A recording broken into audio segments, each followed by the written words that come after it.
Kita bicara mengenai tentang analisis air di lapangan.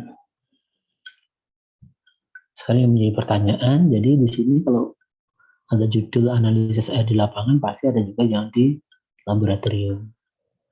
Kemudian apa yang membedakan sebuah parameter itu harus dilakukan pengujian di lapangan atau parameter itu dapat dilakukan pengujian di laboratorium? Sebabnya apa?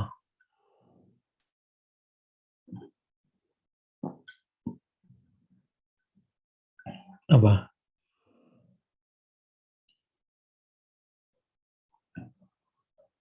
Apa?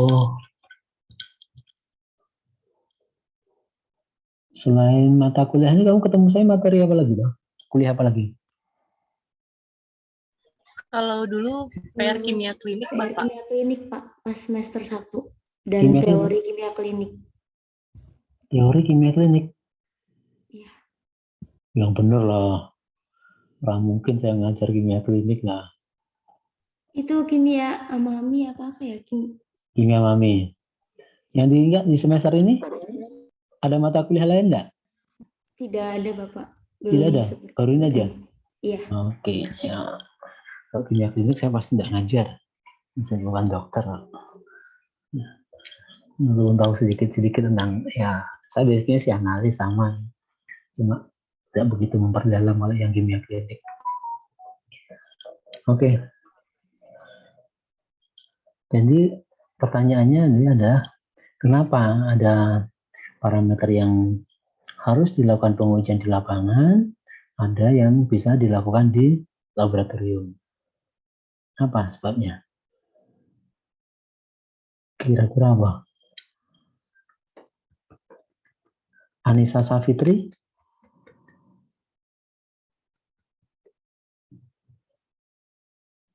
Anissa Savitri ada enggak?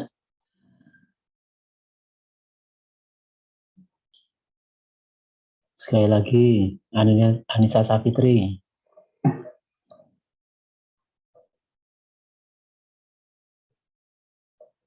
Sebenarnya yang hadir di sini itu langsung tutup videonya, matikan mikrofonnya, tinggal pergi gitu ya. Anissa Savitri datang enggak?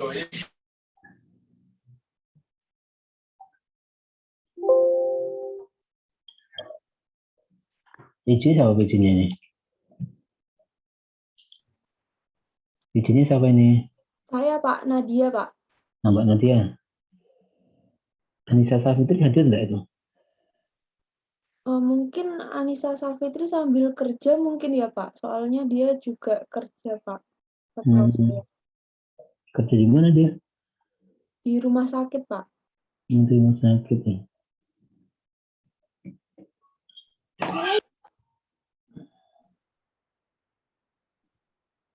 Jam kerja berarti tinggal menghidupkan aja ya. Menghidupkan linknya saja ya, zoomnya saja, tinggal pergi ya. Coba nanti konfirmasi tolong PJ. Anissa Savitri ya. Oke, jadi kenapa ada beberapa parameter yang harus dilakukan di lapangan dan ada juga parameter yang harus diuji ya, atau bisa diuji di laboratorium? Karena di sini sebenarnya adalah semua parameter itu kalau bisa, ya itu sesegera mungkin untuk dilakukan di pengujian. Tapi kan ada keterbatasan juga ya. Jadi ada beberapa alat yang digunakan di lapangan, ya kan terbatas yang kita bawa. Juga tentang prasarananya juga terbatas. Kita tidak mungkin kan membawa spektrofotometer yang memiliki kapasitas yang bagus ke lapangan, tidak mungkin membawa HS ke lapangan dan sebagainya. Tetapi ada wajib yang harus segera dilakukan di lapangan. Karena apa? Karena memang parameter-parameter tersebut ya mudah sekali mengalami perubahan. Sehingga tidak bisa kita tunda di dalam pengujiannya. Contoh yang paling gampang apa? Suhu misalnya, suhu air. Suhu air itu kan pasti kalau kita bawa ke lapangan karena proses transportasi dan sebagainya, pasti nanti akan berubah suhunya sesuai dengan kondisi lingkungan yang ada. Ya. Jadi katakanlah nanti air sumur kita periksa, pasti setelah kita kemas, kemudian kita bawa ke laboratorium, kemudian baru kita periksa, suhunya sudah berubah, tidak sama dengan kondisi yang ada di lapangan. Jadi prinsipnya adalah kenapa ada beberapa parameter yang harus dilakukan pengujian di lapangan, karena di situ adalah berkaitan dengan perubahan dari parameter tersebut, di mana parameter-parameter tersebut mudah sekali mengalami perubahan. Kemudian kalau ada yang perlu bisa dilakukan pengujian di laboratorium, karena di situ bisa kita melakukan sebuah penanganan ya, sehingga bahan tersebut tidak akan mengalami perubahan. Caranya bagaimana? Ya kita harus melakukan proses pengawetan. Ada yang perlu kita dinginkan, ada yang perlu kita tambahkan asam, mungkin ada parameter yang untuk bisa awet itu bisa kita tambahkan dengan basah dan lain sebagainya. Ya, besok kita akan bahas mengenai hal ini di metodologi sampling, metode sampling nanti ya. Jadi prinsip dasarnya itu. Jadi kenapa parameter-parameter ini harus kita lakukan pengujian di lapangan? Karena dia mudah sekali mengalami perubahan. Kemudian parameter apa saja ya yang harus kita lakukan pengujian di lapangan, atau kita sesegera mungkin untuk melakukan pengujian setelah pengambilan contoh uji.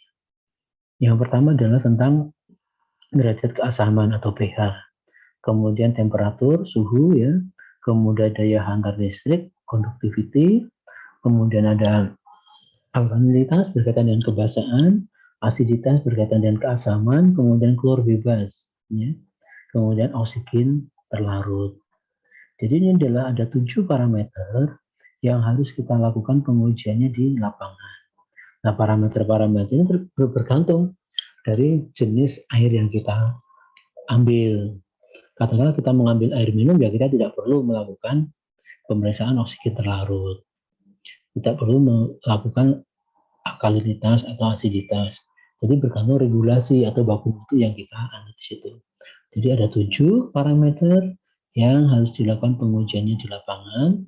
Hal ini karena apa? Karena parameter-parameter tersebut mudah sekali mengalami perubahan sehingga perlu untuk segera dilakukan pengujian setelah pengambilan contoh uji. Coba kita bahas satu persatu bagaimana cara pengujiannya untuk parameter-parameter yang ada di lapangan ini. Yang pertama kita bahas mengenai tentang derajat keasaman atau pH. Kalau peralatannya ya, kita harus punya pH meter, kemudian pengaduk gelas, ya, atau kemudian juga ada gelas-gelas kimia, ada tisu, ada timbangan analitik dan termometer. Tapi yang ada di sini kayak timbangan analitik dan lain sebagainya itu tidak perlu kita bawa ke lapangan. Karena timbangan analitik ini digunakan untuk membuat apa? Membuat buffer standarnya ya. Kan sebelum kita melakukan pengujian harus kita kalibrasi dulu ya dengan buffer asam 4, buffer untuk netralnya 7, kemudian buffer basahnya 10. Nah, ini kita bisa membuat ya. Membuatnya dengan apa? Karena itu kita bisa melakukan penimbangan dengan neraca analitik ini. Jadi alat-alat ini tidak mesti kita harus bawa ke lapangan. Mana yang harus kita bawa ke lapangan? Bisa juga minimal ada di sini. pH meter ini yang harus kita bawa ke lapangan. Ya, nanti pengambilannya atau cara-caranya, cara pengujiannya kita bisa langsung di situ. Kemudian kertas tisu, kalau mau bawa gelas piala ya tidak masalah juga sih. Tapi nggak terlalu penting. Kemudian termometer. Biasanya kalau di pH meter itu jadi satu juga dengan termometer. Tapi kalau di pH meternya tidak ada termometernya atau tidak ada fasilitas untuk pengukuran suhu, maka kita harus membawa termometer di sini. Ya, ini sebenarnya pun juga nanti akan kita gunakan untuk apa? Untuk pengukuran suhu, karena suhu juga harus kita lakukan pengujian di lapangan. Tetapi seandainya hanya mengukur pH saja, termometer nggak perlu kita bawa, tidak apa-apa. Tetapi kita melakukan kalibrasi internalnya itu ada di lab. Jadi sebelum ke lapangan, pH meternya harus kita kalibrasi dulu di laboratorium, yaitu dengan pH 4, pH 7, dan pH 10. Jadi alat-alat ini yang kita gunakan nanti. Kemudian di sini buffernya ya. Jadi di situ kita harus mempunyai buffer atau lautan penyangga. Itu buffer 4, 7, dan 10. Buffer-buffer ini bisa kita buat sendiri. Katakanlah kita ingin membuat buffer pH 4. kita bisa menimbang ya 10,12 gram kalium hidrogen ketangan. Kemudian dilarutkan dalam 100 ml air suling. Nah, ini salah satu mungkin kan kalau kita cek ya, itu nanti pH-nya adalah 4. Tapi juga bisa juga buffer 4, kemudian 7, kemudian 10 ini kita beli dalam keadaan jadi juga tidak masalah. Jadi ada beberapa industri, ya perusahaan yang menyediakan larutan buffer atau larutan penyangga ini. Dari 4, 6, kemudian 10 itu ada. Jadi kita nanti tinggal pakai saja, tidak perlu buat. Jadi tadi yang timbangan, kemudian itu kita gunakan untuk ini. Jadi kalau kita membuat buffer sendiri, ya timbangannya analitik. Ya. Timbangan analitik, 4 angka di belakang koma, karena ini harus tepat, karena nanti pH-nya ini. Ya. Kemudian bagaimana persiapan pengujiannya? Prosedur yang pertama adalah persiapan pengujian. Pertama adalah melakukan kalibrasi pH meter dengan larutan penyangga sesuai dengan instruksi kerja setiap akan melakukan pengukuran. Yang perlu diketahui di sini adalah pada setiap kali kita akan melakukan pengujian, ya, kita harus melakukan uji kinerja terhadap alat pH meter dulu. Jadi katakanlah hari ini kita mau periksa pH terhadap sampel air. Maka sebelum kita melakukan pengujian terhadap sampel air tersebut, kita harus melakukan uji kinerja. Bagaimana caranya melakukan uji kinerja? Yaitu kita itu punya buffer 4, buffer 7, buffer 10. Itu alat kita cek apakah dengan buffer 4 ini bisa kita menghasilkan pH 4 atau tidak. Kalau tidak, nanti kalau memang ada di situ ada alat untuk mengaturnya, maka kita atur agar alat tersebut menunjukkan buffer 4. Kemudian setelah buffer 4 kita cek ke buffer yang netral, buffer 7. Kita paksa untuk menjadi pH 7. Jadi mengatur biasanya ada suatu adjustment, ya, pengaturan agar pH tersebut menjadi 7. Setelah itu baru kita atur ke pH yang basah. Jadi kita mengecek buffer yang basah tadi, yang 9 atau 10, itu kita paksa di situ. Ini kita lakukan setiap kali kita akan melakukan pengukuran. Jadi misalnya hari ini ya sebelum mengerjakan kita cek dulu. Besok pagi kalau kita akan melakukan pengujian lagi terhadap pH, maka sebelum kita melakukan pengukuran, kita lakukan checking lagi, uji kinerja lagi. Gitu. Ya, ini adalah prosedur persiapannya seperti itu. Jadi tidak bisa kita, buffernya sudah kemarin alatnya sudah kita uji kinerja seminggu yang lalu. Nah, ini tidak boleh. Jadi setiap kita melakukan pengujian di hari itu, ya kita hari itu juga harus melakukan uji kinerja terhadap alat pH meter kita. Bagaimana cara kerjanya atau prosedurnya di situ? Pertama adalah setelah kita melakukan uji kinerja tadi di dalam persiapan pengujian tadi, maka kita keringkan ya dengan kertas tisu. Ya, selanjutnya bilas elektroda dengan air suling. Jadi di situ pH meter itu ada kayak elektrodanya. Jadi kayak elektrodanya di situ kita bersihkan, kemudian kita bilas dengan air suling. Setelah dibilas dengan air suling, kita bilas dengan contoh uji. Setelah itu dilakukan elektroda ke dalam contoh uji, ya, ke dalam contoh uji sampai pH menunjukkan pembacaan yang tetap. Jadi setelah itu kita masukkan ke dalam cairannya, ke dalam air kita, ke dalam air yang kita analisa tadi, sampai pH-nya menunjukkan angka yang tetap di monitor. Nah, setelah itu baru dicatat pembacaannya, ya, dari yang tampil di dalam layar tersebut. Jadi di pH meter ada layarnya nanti. Dia akan menunjukkan berapa nilai pembacaannya. Jadi prosesnya sangat sederhana saja, tetapi yang perlu diperhatikan adalah ya uji kinerja ini. Jadi setiap kali kita akan melakukan pengujian, kita harus melakukan uji kinerja. Ini untuk prosedur untuk pH. Kemudian yang kedua, parameter yang harus dilakukan pengujian di lapangan adalah suhu, temperatur. Ya.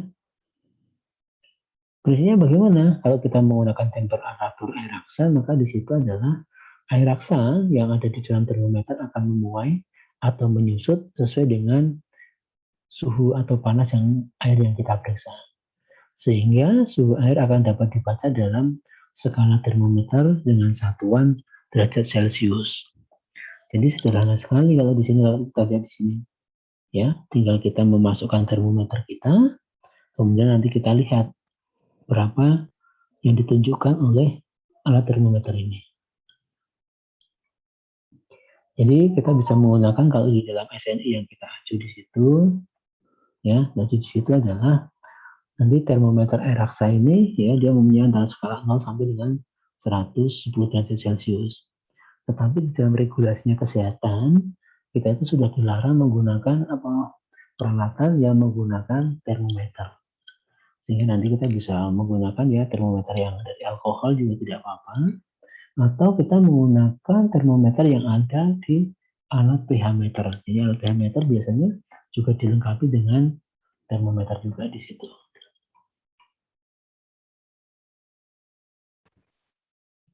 Yang harus kita perhatikan adalah sebenarnya adalah bahwa alat dari termometer kita ini harus sudah terkalibrasi. Bagaimana tata cara kerjanya untuk penetapan? Ya, penetapan sampel, penetapan suhu ini pada air permukaan. Ya, pada air permukaan. Jadi di situ adalah termometer ya langsung dicelupkan ke dalam contoh uji dan dibiarkan selama 2 sampai dengan 5 menit sampai termometer menunjukkan angka yang stabil. Ya, tinggal dicelupkan saja kalau itu memang bisa kita jangkau. Misalnya katakanlah kita ingin mengukur air permukaan itu katakanlah sungai. Sungai kita bisa melihat di pinggirnya, mungkin sungainya nggak terlalu besar ya. Kalau sungainya besar ya beda lagi caranya. Jadi tinggal kita masukkan saja termometernya, kemudian kita diamkan ya, selama 2 sampai dengan 5 menit sampai menunjukkan angka yang stabil. Yang perlu diingat adalah sini. Ini. Pada saat kita melakukan pembacaan tanpa mengangkat terlebih dahulu termometer dari airnya. Jadi posisinya katakanlah ini gini. Ini katakanlah sungai. Aliran sungai ini. Kemudian kita termometernya ada di sini. Kita masukkan. Jadi pada saat kita membaca, ini tidak diangkat, ya, jangan diangkat di atas permukaan, jangan. Tapi ini masih tercelup, tinggal dibaca saja.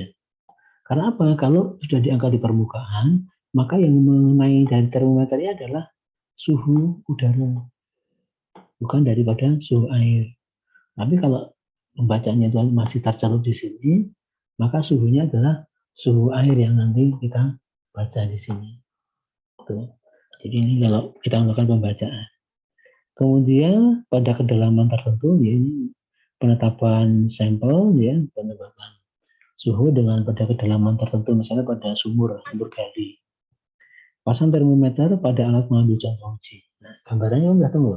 Jadi kalau katakanlah kita melakukan pengambilan contoh uji itu dengan menggunakan botol timba.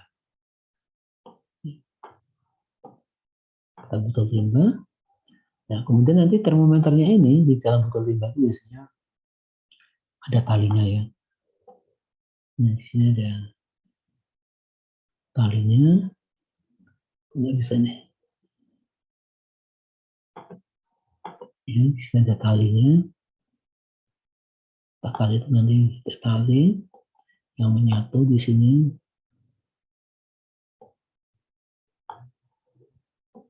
Kemudian naik. Nah, ini termometernya itu dimasukkan di sini. Di dalam botol limbah. Nah, tapi hati-hatinya adalah ini jangan kamu biarkan sendiri, ini diikat. Mau kamu ikat dengan tali yang di sini boleh, mau diikat dengan botol timbanya juga boleh. Tujuannya apa? Jangan sampai jatuh. Jadi setelah pasang ini baru kamu turunkan. Ya, masukkan alat pengambil contoh uji ke dalam air pada kedalaman tertentu. Yang mana ya, Pak? Sebentar ya. Sebentar ya. Ini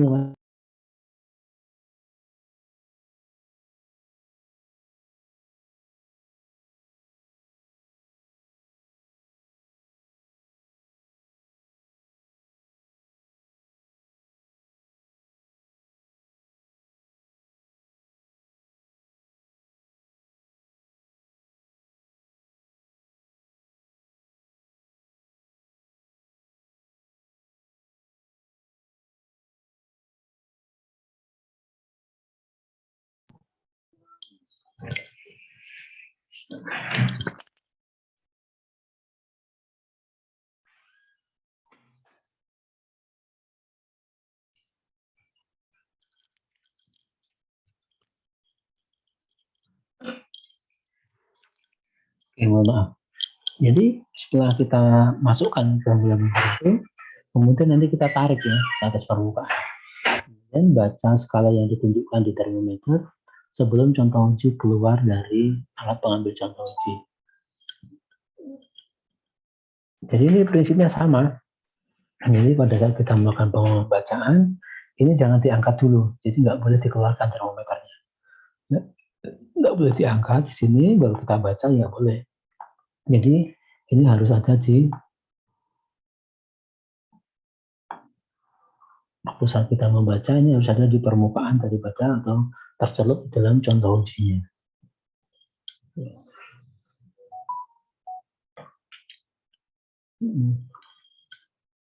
401. Ya, udah, ya oke. Ya, terima kasih. Mbak, validasi 2.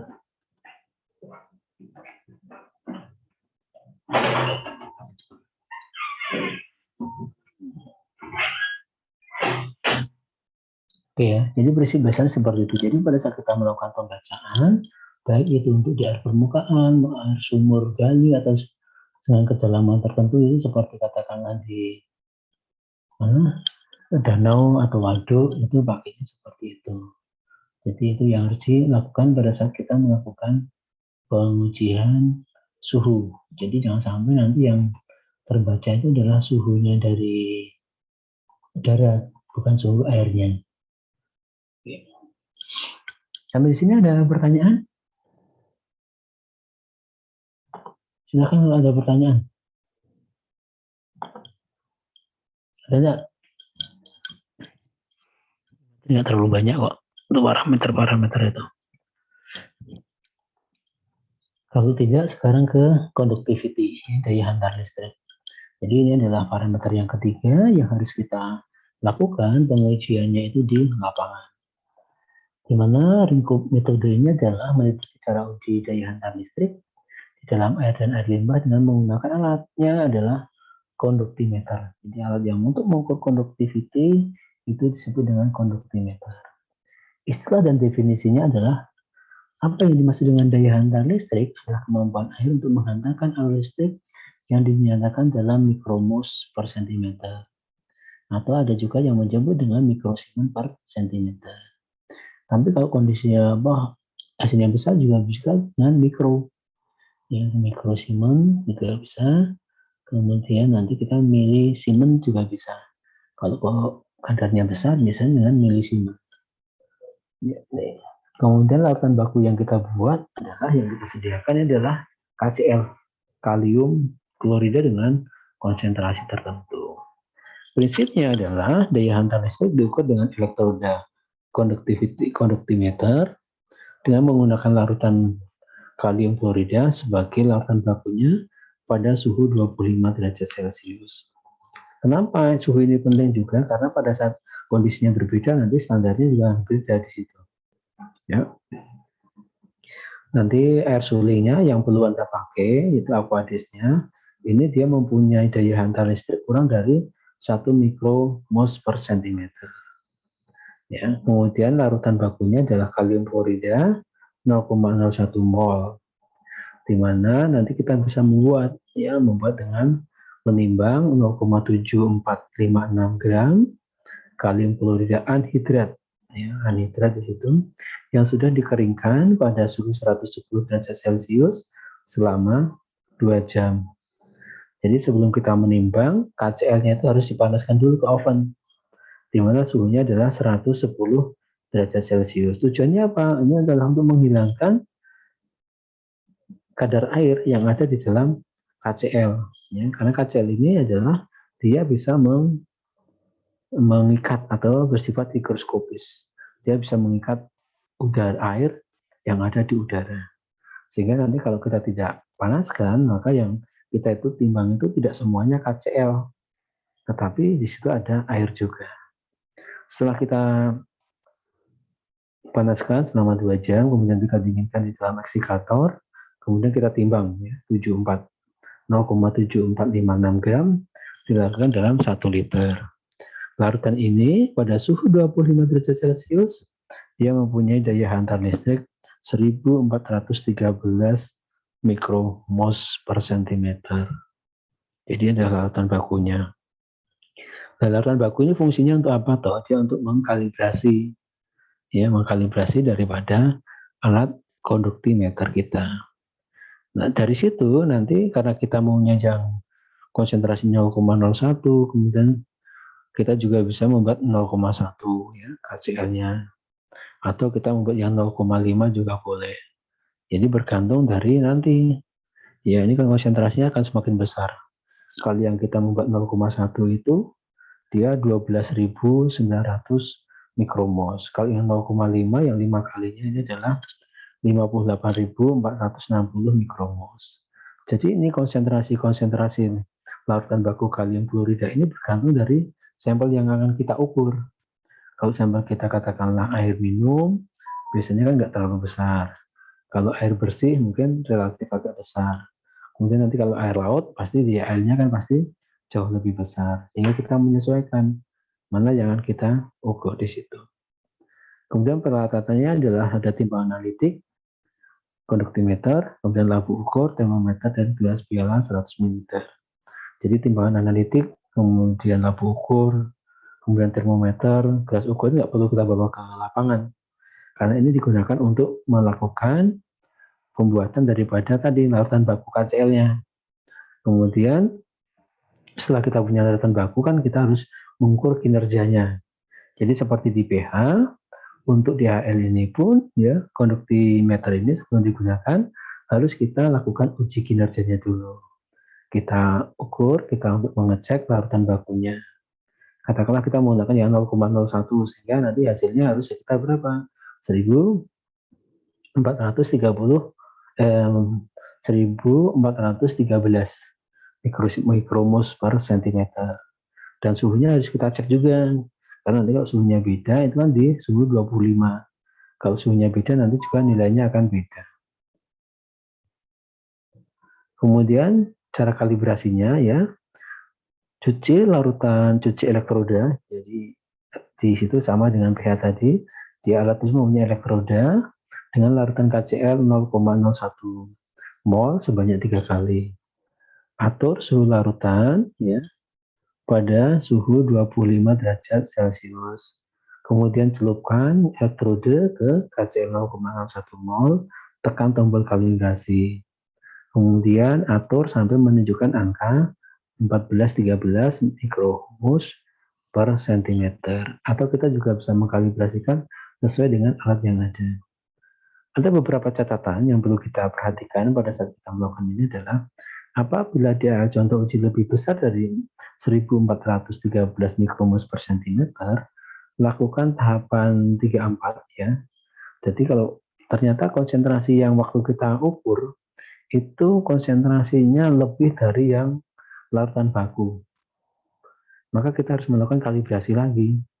Kalau arti menggunakan 0,01, kita mungkin mengkalibrasi dengan menggunakan larutan yang berapa? KCl-nya 0,1. Di mana larutan 0,1 mol ini konsentrasinya berapa tadi ya? Ini sekitar tadi 14-13. Ini yang 29.000 ya, sekitar 29.000 mikromol tadi ya.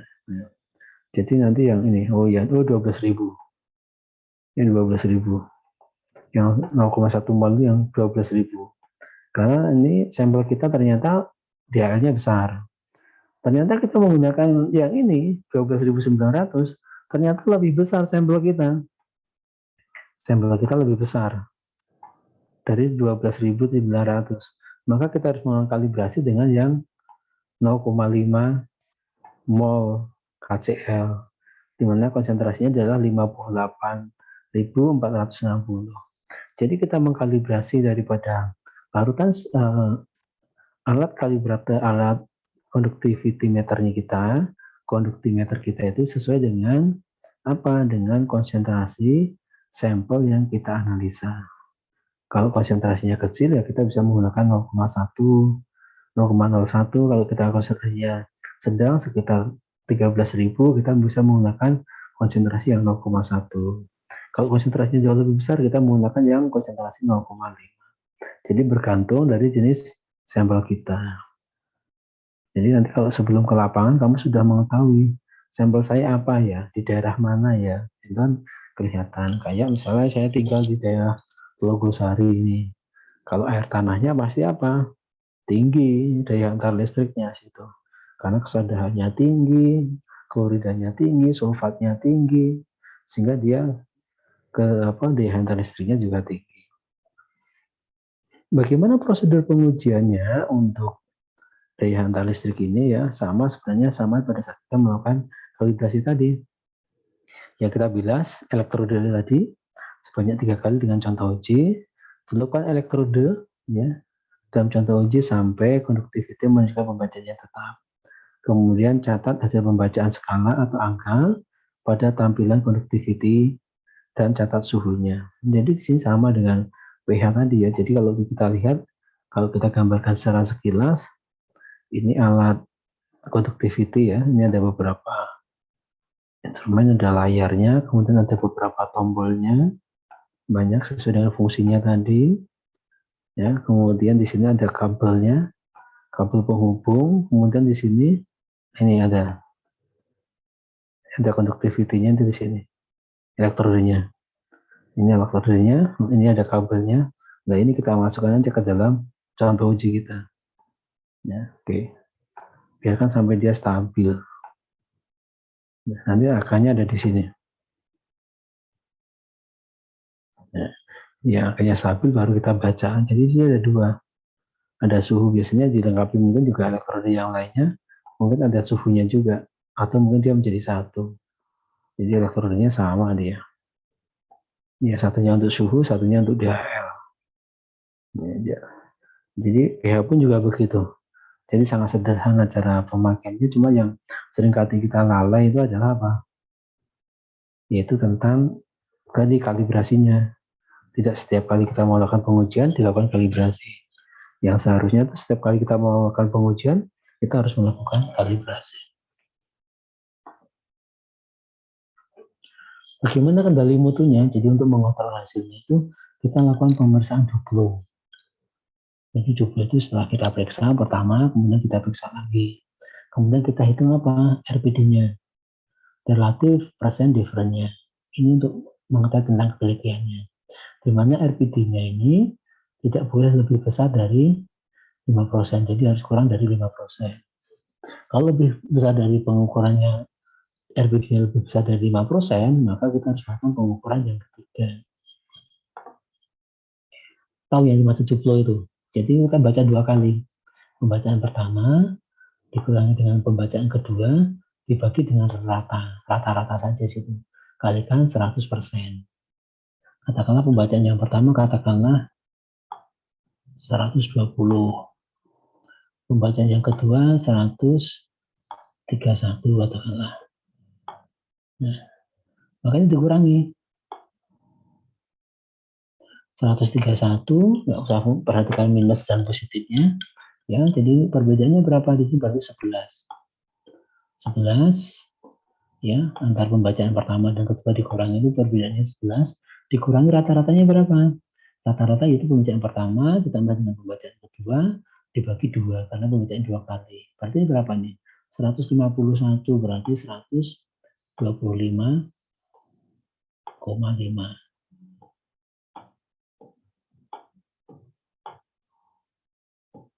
Kemudian dikalikan 100. Ketemunya berapa? Berapa persen? 8,7 Pak. 8,7. Nah, ingat ketentuannya.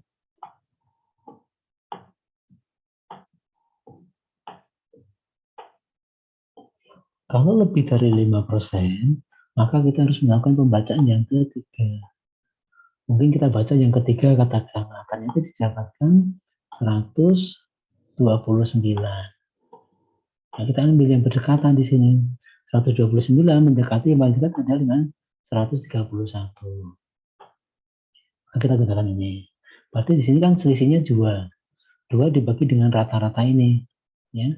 2 dibagi dengan rata-ratanya adalah ini adalah 160 ya. 160 berarti rata-ratanya adalah 130. Kali 100%. Berapa? 1,5. 1,5. Sekarang pemeriksaan ketelitiannya sudah baik karena kurang dari 5%. Oke ya, jadi caranya seperti itu. Jadi ada suatu jaminan mutu, pentinggalan mutu yang harus kita lakukan di dalam pemeriksaan daya hantam listrik ini. Ya.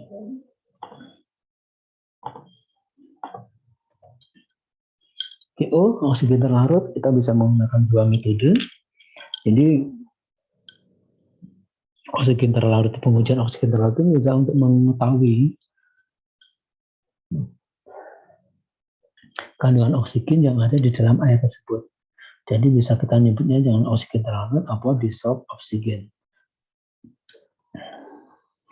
Kalau kita mau menggunakan titrimetri dengan metode Winkler ya, ini kita bisa menambahkan dengan reagen MnSO4, di mana prinsipnya adalah oksigen yang ada di dalam sampel mengoksidasi daripada MnSO4 yang ditambahkan ke dalam larutan dalam keadaan alkalis atau basa sehingga terjadi endapan MnO2. Kemudian nanti dengan penambahan asam sulfat dan kalium hidrida, maka akan dibebaskan I2 yang ekivalen dengan kandungan oksigennya. Kemudian I2 ini yang dibebaskan tersebut kemudian dititrasi dengan iodometri dengan menggunakan natrium trisulfat dengan indikator Ganji. Jadi kalau saya gambarkan di sini caranya adalah, jadi ini kita masukkan ya sampel ke dalam tabung Winkler. Mudah-mudahan masih teringat tabung Winkler ya. Ya kemudian ada tutupnya. Tabung Winkler itu gini, atau tabung Eugene press. Ini kan ya dalam keadaan rapat ini ya, enggak dalam keadaan rapat. Nah ini kalau ada airnya sampai penuh, jadi pada saat kita memasukkan airnya itu sampai penuh, tidak ada gelembung udara, baru setelah itu kita tutup. Setelah kita tutup, ditambahkan apa? Dibuka, ya, buka. Di sini tambahkan dengan pipet, ya, MnSO4.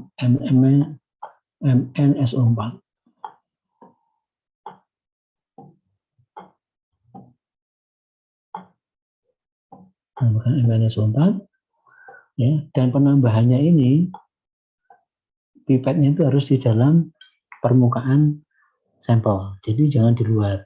Karena nanti kalau di luar penambahannya dia akan mengambil oksigen yang ada di udara. Nah setelah itu nanti akan terjadi endapan. Terjadi di sini nanti terjadi endapan MnO2. Endapannya itu kalau berwarna semakin coklat, berarti kandungan oksigennya akan semakin tinggi. Tapi kalau endapannya itu berwarna putih, berarti oksigennya tidak ada. Nah, kemudian nanti ditambahkan di sini apa? Suasananya tadi kan basah, jadi ditambahkan dengan asam sulfat. Endapan tadi kalau ditambahkan dengan asam sulfat, dia nanti akan larut ini semuanya. Dan ditambah dengan Ki, sehingga situ nanti dibebaskan I2. Nah, I2 ini kan berwarna nanti dititrasi dengan natrium tiosulfat. Jadi pertamanya warnanya coklat, lama-lama nanti coklatnya muda, baru ditambah dengan indikator Ganji. Sehingga dia berwarna biru. Ya. Biru. Ya, ini biru, kemudian titrasi dilanjutkan. Sehingga nanti menjadi tidak berwarna. Warna birunya hilang. Ini proses titrasinya. Nanti setelah itu baru kita hitung, ya. Baru kita hitung berapa konsentrasinya. Tapi prinsipnya seperti itu. Kalau kita lihat cara kerjanya nanti di sini ya. Jadi ke dalam sampel botol Winkler atau botol BUD kita tambahkan 1 ml MnSO4 di bawah permukaan cairan tadi. Kemudian ditambah dengan larutan alkali hidrida azida, ya. Kemudian botol ditutup, kemudian dikocok, ya, dengan membolak-balik beberapa kali. Sehingga di situ nanti terjadi gumpalan. Dan gumpalan itu dibiarkan selama 15 menit. Setelah itu baru ditambahkan dengan H2SO4, kemudian digoyang-goyang, kemudian baru diambil 50 ml, kemudian dititrasi. Titrasinya dengan menggunakan apa? Natrium tiosulfat, kemudian sampai coklat muda. Setelah itu baru ditambahkan dengan larutan kanji atau larutan amilem. Jadi terjadi warna biru, kemudian titrasi dilanjutkan sampai warna biru hilang. Kemudian baru kita hitung di sini. Berapa volume di sini adalah volume titrasinya, ya, volume titrasi yang gunakan untuk titrasi natrium tiosulfatnya, kemudian N-nya adalah normalitasnya. Kemudian dikalikan 8.000 ini berasal dari apa? Yang 8-nya adalah BE-nya O2, 1000 adalah dalam konversi dari mililiter ke 1 liter, kemudian di sini adalah dibagi dengan 50 ml dari sampelnya, kemudian dikalikan dengan faktor. Ini faktornya coba kamu hati-hati. Ini faktor dari volume, ya. Jadi volume botol dibagi dengan volume botol dikurangi dengan ini dibagi dengan volume botol dikurangi dengan reaksi MnSO4 dan alkali iodida. Jadi misalnya di sini adalah faktornya dari botol, misalnya volumenya 300. Kemudian yang ditambahkan MnSO4-nya 1 ml. Kemudian alkali iodidanya 1 ml. Maka faktornya nanti harus ini 300 ini kita bagi dengan apa? 298. Ini faktornya. Ya. Volume botol dibagi dengan ini. Berarti nanti faktornya adalah 1,00 berapa di situ. Karena apa kita menggunakan faktor ini? Karena cairannya yang 300 ini hilang, terbuang pada saat MnSO4 dan alkali iodida itu dimasukkan ke dalam sampel tersebut. Sehingga kita harus perlu untuk mencari faktor di situ. Oke. Atau kita bisa menggunakan DU meter. DU meter lebih gampang lagi. Jadi seperti menggunakan elektroda tadi, ya. Kita tinggal mengkalibrasi, ya, prosesnya sudah keringkan dengan tisu, selanjutnya bilas elektroda dengan air suling, bilas dengan contoh uji, kemudian di situ adalah DU meter, elektrodanya dimasukkan. Kemudian dari masukan itu nanti dia akan membaca sendiri berapa konsentrasi yang ada di sana. Jadi nggak perlu titrasi. Gitu. Kemudian kita juga harus mengukur apa untuk yang ada di lapangan, itu adalah pengukuran keluar bebas. Kita bisa menggunakan komparator, ya, atau bisa kita menggunakan dengan spektrofotometer juga bisa. Kalau kita menggunakan komparator di sini katakanlah, ya, nanti kita tinggal membandingkan saja. Ini nanti 10 ml contoh uji dimasukkan ke dalam tabung, kemudian ditambah dengan 3 tetes larutan ortotolidin, campur hingga mungkin. Kemudian dimasukkan dalam komparator, kemudian warnanya itu dicocokkan saja. Nah, di situ nanti akan lihat berapa keluar bebas yang ditunjukkan oleh komparator tadi. Jadi ini prinsipnya sederhana sekali, hanya membandingkan warna. Warna sampel yang ditambah dengan ortotolidin dimasukkan di situ, ada komparator. Komparator biasanya bundar ini. Kemudian di sini ada warna-warna. Nanti dipilih warna yang cocok itu yang mana. Katakanlah warna yang cocok ini. Nah, ini sudah menunjukkan berapa konsentrasinya di sini. Ini katakanlah ini konsentrasi 1, ini 1,5.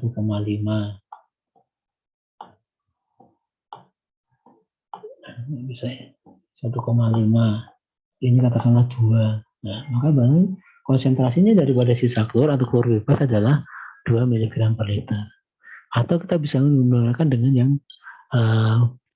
spektrofotometer juga bisa, ya. Tapi prinsipnya dasarnya sama.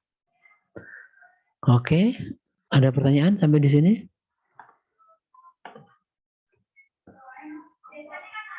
Ada enggak? Ada enggak pertanyaan? Jadi ada 7 parameter yang harus kita lakukan pengujian di lapangan, ya, bergantung dari contoh uji kita. Ya.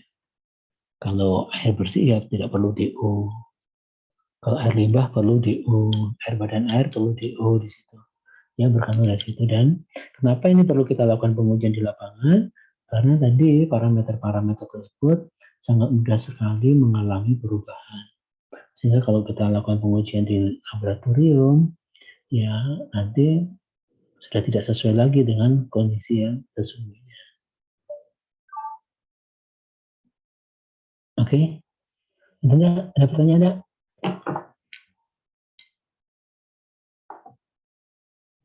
Mahasiswa kita banyak tuh, 153. Ya. Oke, silakan kalau ada pertanyaan. Ada enggak? Kalau tidak ada, ya kita akhiri sampai di sini pertemuan kita pada siang hari ini.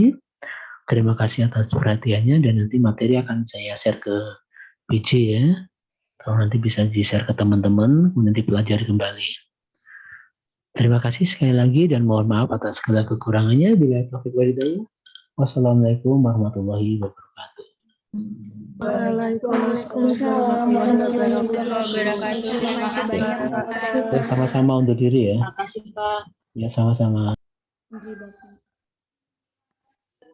Gue dipanggil ya.